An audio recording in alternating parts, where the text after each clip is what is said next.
இடங்கள் எல்லாம். சாப்பாடு எல்லாரும் சொல்றாங்க எங்கெங்கயோ போய் சாப்பிட்றதுனா சூப்பரான சாப்பாடு, 5 ஸ்டார் ஹோட்டல்ல சாப்பிடுறது, 3 ஸ்டார் ஹோட்டல்ல சாப்பிடுறது அப்படின்னு. ஆனா ஒரு பள்ளி வாழ்க்கையை முடித்து கல்லூரிக்குள்ள வர்றப்பதான் தெரியும் இந்த உலகத்தில் நம்ம சாப்பிட்டதுல மிகச்சிறந்த சாப்பாடு தெரியுமா? ஒருத்தன் டிஃபனை ஓபன் பண்றப்ப 10 பேர் கையை விட்டு அள்ளி சாப்பிட்டோம் பாருங்க, அதுதான் இந்த உலகத்தில் மிக சிறந்த சாப்பாடு. எப்படியெல்லாம் மகிழ்ச்சியா இருந்தோம். டீச்சரோட அட்வைஸ்ங்கிற பேர்ல எவ்வளவு விஷயங்கள் கேட்டோம். இந்த பேரும் 12th உண்மையாவே 12th போயிடுச்சு. மேத்ஸ் டீச்சர் என்னைக்காவது லீவ் போடுவாரான்னு ஏங்கி அந்த பொன்னான நாட்கள். ஆனா அதுவுமே நம்ம லைஃப்ல நடந்திருக்காது. இப்படி 1008 கனவுகள், நட்பு, பிரிவு, கண்ணீர், அழுகை எல்லாம் சேர்ந்ததுதான் இந்த வாழ்க்கை.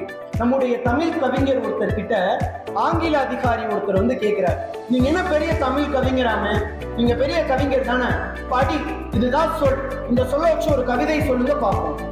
இப்ப நம்மளா இருந்தா தமிழ்ல எனக்கு பிடிக்காத வார்த்தை படி, இங்கிலீஷ்ல எனக்கு பிடிக்காத வார்த்தை ஸ்டடி, இதோட கவிதையை முடி அப்படின்னு முடிச்சுட்டு டாட்டா பாய் பாயிட்டு போயிருப்போம்.